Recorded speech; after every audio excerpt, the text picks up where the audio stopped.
Whether you're looking for answers to specific life questions or simply hoping to become the best version of you possible, welcome to the Mental Breakdown and Psychreg podcast, where we offer insight, information, and strategies based upon research and years of practice as psychologists. So sit back, have a listen, and get connected with our hosts, Dr. Berney and Dr. Richard Marshall. Welcome back. Richard, today we're going to talk about an article. Well, it's a post about an article that was published in the Lancet. That's right. First appeared in the Lancet. It first appeared in the Lancet. And we've talked about the Lancet before because the Lancet is a very well-respected journal that's published in the UK. Right. Is it UK? And a lot of first major announcements, first major research findings are published in the Lancet. It's one of the oldest medical journals in the world. Yeah. It's been published for over 100 years. Yeah. So it's been around a long, long time. And some of the great classic discoveries were announced in the Lancet. Yeah. First announced in the Lancet. Exactly. Long and illustrious history. So today there was a paper written just within the last week about the idea of this adolescent period. Well, That's right. When we talk about adolescence, we've talked before about how adolescence is sort of a cultural phenomenon in many ways. Mm-hmm. It's a social construct. You know, I mean, we sometimes confuse adolescence with puberty. You know, and they're two very different things. Right. Or we puberty is a biological event. That's right. We have or process. Right. So you have puberty, which can occur as early as 9 or 10. Right. Or as late as 14 or 15. But then you enter adolescence. Typically, we think of adolescence as age 13. Right. You know, you get into the teen years, yeah. right? And so they don't correspond. Right. But you're right. Adolescence is cultural, not biological. Right. And so this paper that was published in the Lancet, and it's summarized in this well-written article in Bustle.com. Bustle, like hustle and bustle. Right. I hadn't seen it before. Right. But it has, isn't that Jennifer Aniston? It does have Jennifer Aniston at the top. I knew that. My daughters would be proud. Jennifer Aniston is on the, I don't know what that has to do with it. It's probably, did she have a TV show? Whatever they were proud of just went away very quickly. It just took it away? They just took it away. No, I know she had a TV show.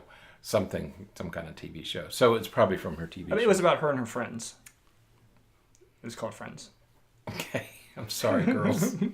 So, but the title is Adolescence Last Age. It's difficult. This is a difficult title. Right. Adolescence lasts ages 10 to 24 as a cultural phase, according to this new study. That's right. If you're going to talk about it as a cultural phenomenon, then you have to talk about 12 to 24. Right. Right. Now, so this again is coming from an article published in the Lancet earlier this month on January 17th. Right. And it was research done in Melbourne, and I'm assuming that it means Melbourne, Australia. Australia, right? Not Florida. Right. Yeah. There's a Melbourne, Florida. Yes. So it's Melbourne, Australia. I'm sure it is because of all the spellings. Yes. It's all the UK. It's all the British spellings. Right. So. Right.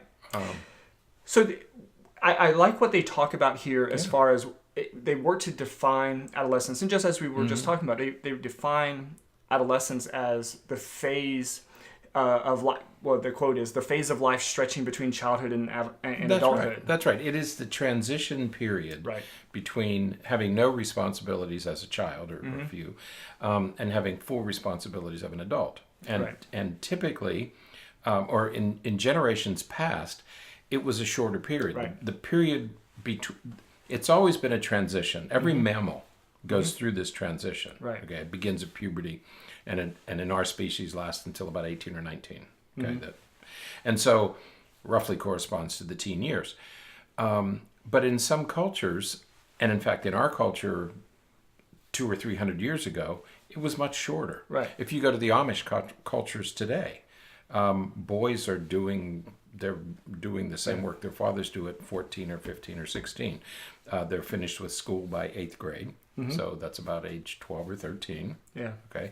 And then they join the adult group at about that age, about 13, 14, 15, so that by 16 or 17, these boys are master carpenters, right? If that's what their fathers are doing.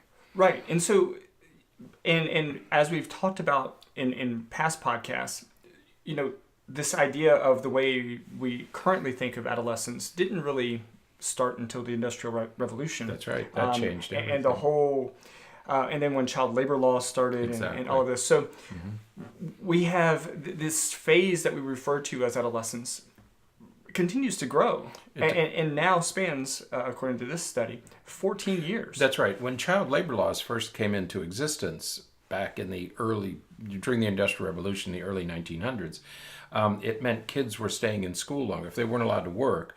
And then we had compulsory education, so they had to be in school until 16. So the longer you extend the school years, the longer you extend adolescence. Well, today more and more kids are going to college, and so it extends into the early 20s. Right. Okay. So. Yeah, and they talk about that here. The study that was published in the Lancet seemed to look at adolescence as this cultural construct, and said, look, if we really think about what is happening during this phase of development, we have to expand it, because as the challenges continue and as our society continues to evolve and adjust and change, what we expect from teenagers and things like that, we continue to sort of hold to those who are entering into their early to mid-20s. That's right. Now, we know that the brain continues to develop until the mid-20s. So it in some ways makes sense. But I think that, like, my impression or my response to this study is, I think that there's a group or subgroup of the population where this is absolutely the case. We have lots of individuals who continue to be very adolescent-like into their early to mid-20s. Absolutely.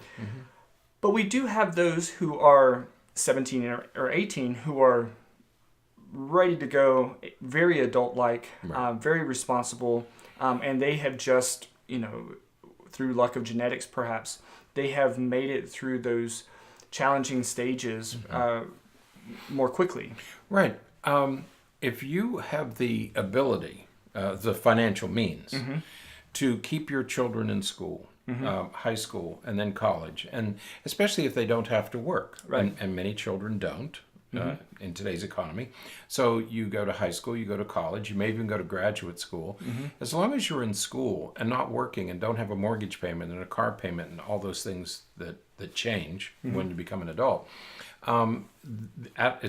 it's normal that adolescence would be extended into your 20s. Yeah.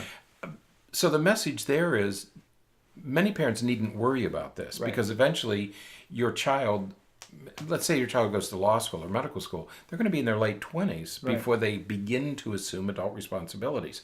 I don't see that as a problem. Right. Okay. Because other children will assume those responsibilities at 16 or 17. Right. Some assume those responsibilities far younger. I had a young woman in here the other day, 14 years old, taking care of her siblings and kind of managing the whole house at 14. Right. And so let's clarify, when you talk about taking adult responsibilities, you're talking about having their own living environment. They're managing their car payment. The 14-year-old's not managing her car payments and that kind of stuff. But certainly we want our 18, 19, 20-year-olds to be able to, do their laundry and to be able to feed themselves and do those kinds of things, to be able to be responsible in that way. We don't want parents to be able to have to help organize their medical school students, organize their study habits and all that kind of stuff. So we're not talking about that. We're talking about, sort of entering into the adult world for occupation and sort of living independently. And we've said many times that by age 18, by the time your child walks off that stage at high school graduation, they should be independent. I mean, they should be able to take care of themselves and manage a bank account, do their own laundry, feed themselves a nutritious diet. So all that should be taken care of. So if you're still doing all that into their 20s, it's probably time to give them a little more independence. Right. But certainly if a kid is in school especially through professional school, adolescence is going to continue Right. into your 20s, and it's not a huge problem. Right. Okay. So, I think that the take home, I Right, guess, right. from this study is that perhaps some of the things that we're seeing, like failure to launch, which we'll be talking about in tomorrow's podcast, things like failure to launch aren't completely surprising. That's right. When we live in a society, in a culture that does continue to take care of its young adults into their early 20s, mid-20s. And we will have interventions. Right. In other podcasts, we will talk about what should you do if you're a parent of a child who is in his or her 20s and isn't making any serious moves toward independence, toward adult-like independence. Right. We'll have interventions. We purposely didn't talk about interventions. Right. Because, again, the take-home message in this one is you needn't fret too much about it, Right. because as a cultural phenomenon, it's not surprising that adolescence is being continued. Right. So. Right. Generally speaking. So we'll talk a little bit more about what to do to keep it from becoming such a burden moving forward. Right, because you don't want a 25-year-old is understandable, culturally and permissible. 35-year-old, start to worry. Yeah. I mean, there may be something else, Right. a more serious problem that you may want to consider. Absolutely. So, all right, that's it for today. Yes, good. All right. So, until next time, stay happy, stay healthy, don't forget to be afraid. Thanks for sharing this episode of the Mental Breakdown and Psychreg podcast. Be sure to check out the show notes for links to follow us on Twitter and subscribe to our YouTube channel, where you will find all of our previous podcasts and much more. We would be honored if you would become a patron through patreon.com, where any donation you can manage will go to the development and creation of more content. Just visit patreon.com/thementalbreakdown for more information.